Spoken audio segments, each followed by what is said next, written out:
여러분 안녕하세요. 찾아가는 새벽기도 시카고 예수사랑교회 조선영 목사입니다. 오늘도 어김없이 찾아오시는 주님의 은혜와 평강이 저와 여러분의 삶에 종일 풍성하기를 기도합니다.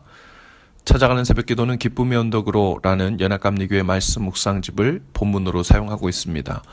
오늘 말씀은 다니엘서 1장 15절부터 17절까지 말씀입니다. 제가 읽어드리지요.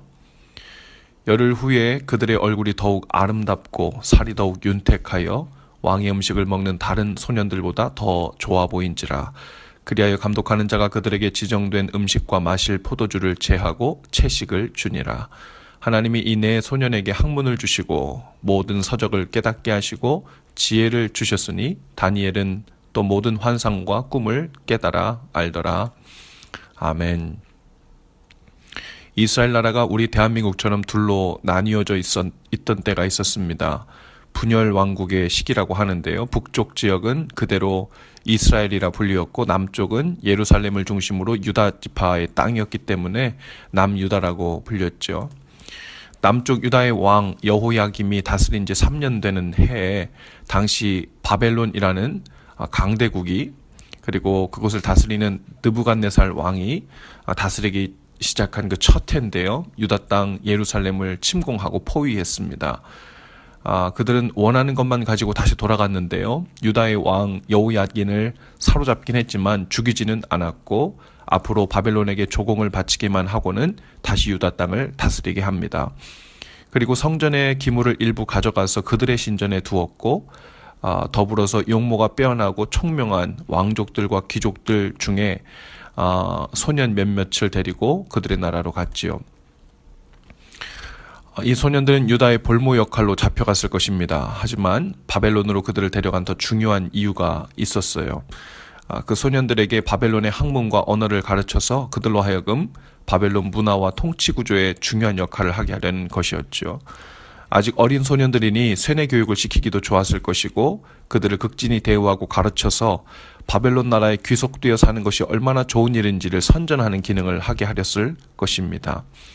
과거에 몽골 제국과 로마 제국과 같이 이 강대국들이 정복한 작은 나라들을 흡수해서 통폐합시킬 때 빈번히 사용한 방법이기도 했지요.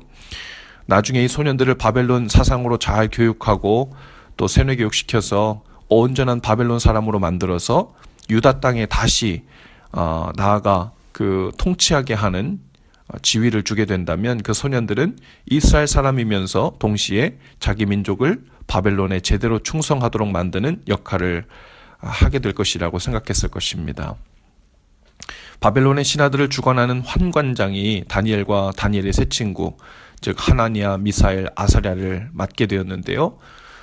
당시 그 왕이 내려주는 술과 고기 그 음식들로 3년 동안 길러서 그들을 보기 좋도록 살찌우고 보살피는 역할을 했지요. 그들의 이름도 바벨론식으로 모두 바꾸어 버렸습니다. 사실 왕의 음식과 포도주를 매일같이 먹을 수 있다는 것이 얼마나 좋은 일입니까? 어차피 볼모로 잡혀온 입장에서 자신들의 힘으로 할 수 있는 것이 없으니 다른 방도가 없는 상태에서 산의 진미를 마다할 이유도 없다고 생각할 수 있었을 것입니다. 포로의 신분이고 생명을 보존하고 있는 것마도 다양한 일이었기 때문이죠. 그런데 이 다니엘과 세 친구는 포로였고 자신들의 힘으로 할 수 있는 일이 없었지만 자신들은 하나님 앞에서 정결히 지키는 일을 하려고 했습니다. 그래서 오늘 1장 8절에 보면 다니엘이 뜻을 정했다고 했습니다. 다니엘은 뜻을 정하여 왕의 음식과 그가 마시는 포도주로 자기를 더럽히지 아니하도록 환관장에게 구했다라고 했습니다. 그런데 이 상황에서 포로가 뜻을 정한다고 마음대로 할 수 있는 것이 아니지요. 그러나 하나님께서 그 환관장의 마음을 움직여 주셨어요. 다니엘이 뜻을 정하자 하나님께서 그 뜻한 바대로 살 수 있는 길을 열어주신 것입니다. 왜 왕의 음식과 포도주를 먹는 것이 자신들을 더럽히는 일이라고 이 다니엘은 생각했을까요? 아마도 왕의 음식으로 나오는 음식과 고기들 중에는 신전의 제사한, 즉 우상에게 바쳐진 음식을 다시 가져오는 일이 많을 것이라고 생각했을 것입니다. 즉 우상 숭배한 하는데 사용된 음식을 먹고 자신을 더럽힐 수 없다라고 생각했을 것입니다. 또한 유다 나라를 침공한 원수의 나라에서 주는 그 산의 진미로 배를 불리는 일이 마음으로 하나님과 이스라엘 백성 앞에서 죄를 짓는 일이라고 생각할 수도 있지요. 환관장은 열흘 동안 왕의 음식을 제하고 채소만 준 후에 그들을 다른 왕의 음식을 먹은 소년들과 비교해 본 후에 결정하겠다고 말합니다. 그런데 결과는 놀라웠지요. 채식만 했던 다니엘과 세 친구의 얼굴이 왕의 음식을 먹은 자들보다 더 윤택하고 좋아 보였기 때문입니다. 그때부터 다니엘과 세 친구에게는 왕의 음식과 포도주가 내려지지 않습니다. 그러나 17절에 보니까 바로 그때부터 하나님이 이 소년들에게 학문을 주시고 모든 서적을 깨닫게 하시고 지혜를 주셨다고 했습니다. 그리고 다니엘은 모든 환상과 꿈을 깨달아 아는 은사를 주셨다고 했지요. 다니엘이 포로된 절망의 상황에서도 자신이 처한 곳에서 하나님을 향하여 뜻을 세우자 하나님이 도우신 것입니다. 바벨론의 느부갓네살 왕은 이 소년들을 똑똑하게 잘 교육시켜 자신의 왕국을 위해 일하게 하려는 계획을 가지고 있었을지 모르지만 이미 하나님 앞에서 뜻을 세운 이 소년들에게 하나님은 또 다른 계획을 가지고 계셨습니다. 훨씬 더 많은 총명과 지혜와 은사들을 부어주셔서 장차 바벨론 왕 앞에서 하나님의 살아계심을 나타내고 민족 전체를 구하는 중요한 역할을 하도록 준비시키신 것입니다. 오늘 우리가 처해 있는 상황들이 다니엘과 세 친구처럼 참으로 어려울 수 있습니다. 여러 인생의 어려운 고난과 상황들이라는 밧줄로 두 손과 발이 꽁꽁 묶여있는 처지일 수 있어요. 혼자 힘으로는 도저히 어찌해 볼 수 없는 상황이라고 느낄 수 있습니다. 그리고 그 상황에서 이 세상의 권세 잡은 마귀는 자신의 산의 진미와 술을 우리에게 제공해서 그의 생각을 넣으려고 하는 계획을 세우고 호시탐탐 노리고 있을 수 있습니다. 마귀가 주는 세상의 산의 진미란 무엇일까요? 바로 세상적인 성공을 말하죠. 세상의 방법과 재물을 통해 안전해지고 보호받을 것이라고 유혹하는 것입니다.